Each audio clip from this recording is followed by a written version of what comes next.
Once, in a small town, there lived a young man named Hamza. He was bright, capable, and full of potential, but he had one weakness. He always delayed his work. "There is still time," he would tell himself. "I'll do it later." His parents would remind him gently, "Son, the time you waste today will never return to you." But Hamza would smile, nod, and forget their words within minutes. He moved to the city to study, hoping a new place would change him. But old habits followed him like a shadow. His days were spent scrolling through his phone, laughing with friends, chasing comfort instead of purpose, while deep inside, a quiet voice kept asking him, "Hamza, what are you actually building for your future?" In that same city lived an old man, known for his wisdom and his closeness to faith. People said he had spent his whole life in remembrance of Allah, and that his words carried a strange kind of peace. One evening, Hamza decided to visit him, hoping to find some direction in his confusion. He found the old man sitting beneath a tree, eyes closed, lips moving silently in prayer. Hamza waited respectfully, then said, "Assalamu alaikum. I need your help. I keep falling behind in life. My friends move ahead, and I always stay behind.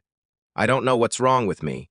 The old man opened his eyes, smiled with a kindness that felt almost healing, and said, "Wa alaikum assalam, my son. You're not falling behind because you lack ability. You're falling behind because you keep postponing what Allah has placed in front of you today. Let me tell you a story, and inshallah, you will understand the true worth of time. There was once a king," the old man began, "known across the land for his generosity and his love for his people. One day, he came across a poor man, a man with no money, no job, and no respect in society. This man always blamed others for his misfortune, never once looking at his own choices. The king felt compassion for him and asked about his struggles. The poor man said, "I don't know why people say I can never succeed. Every time I search for work, I'm turned away." Moved by his words, the king made him an offer. "Before the sun sets today, come to my palace. Take as much gold and silver as you can carry. All of it will be yours." The man could hardly believe his fortune. He ran home and told his wife, who rejoiced and urged him, "Go now, hurry, before the chance slips away." But the man said, "I'm hungry, let me eat first."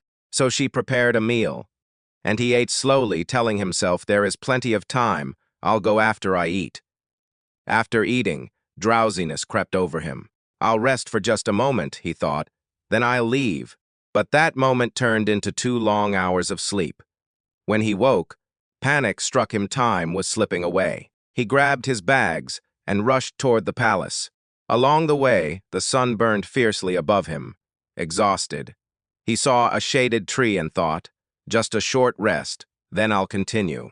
But the cool breeze beneath that tree pulled him into sleep once again, this time for 4 hours.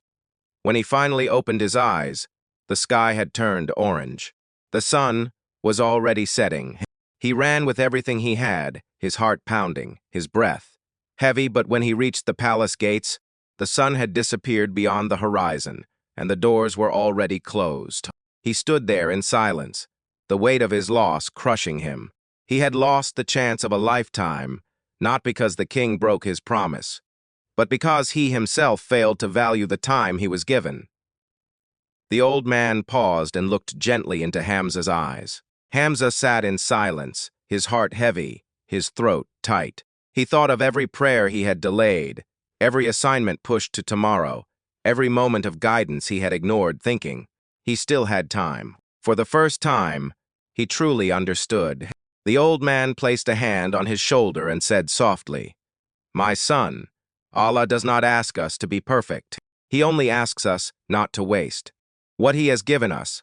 The Prophet, peace be upon him, said that there are 2 blessings many people are unaware of: health and free time.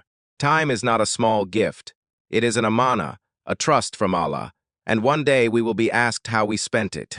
Hamza thanked the old man with tears in his eyes and walked home in silence, his heart lighter, yet heavier at the same time, lighter with hope. Heavier, with the realization of how many days he had let slip away. That night, for the first time in a long while, he made sincere dua. Ya Allah, give me the strength to value what you have given me before it is too late. From that day, Hamza changed not overnight, not perfectly, but with consistency.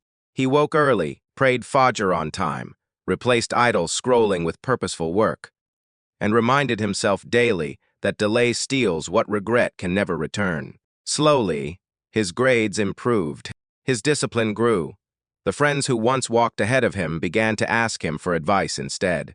But, more than his worldly success, what changed was his heart. He no longer feared falling behind, because he had learned the secret the old man carried within him all along. Time spent in obedience and purpose is never wasted, no matter how small the effort seems. Dear friends, this story is a reminder for all of us. Time is not just minutes and hours. It is a trust from Allah, and every single moment we are given is an opportunity we may never get again. The Quran reminds us, by time indeed, mankind is in loss, except those who believe, do good deeds, and remind one another of truth and patience. So before the sun sets on today, ask yourself, what am I doing with the time Allah has given me? Don't wait for tomorrow to pray, to apologize, to study, to change. Tomorrow is not promised. Begin today, even if it's just one small step. If this story touched your heart, please like this video and share it with someone who needs to hear it. Subscribe to our channel and turn on the bell icon so you never miss a reminder, because sometimes a single story can change someone's entire life.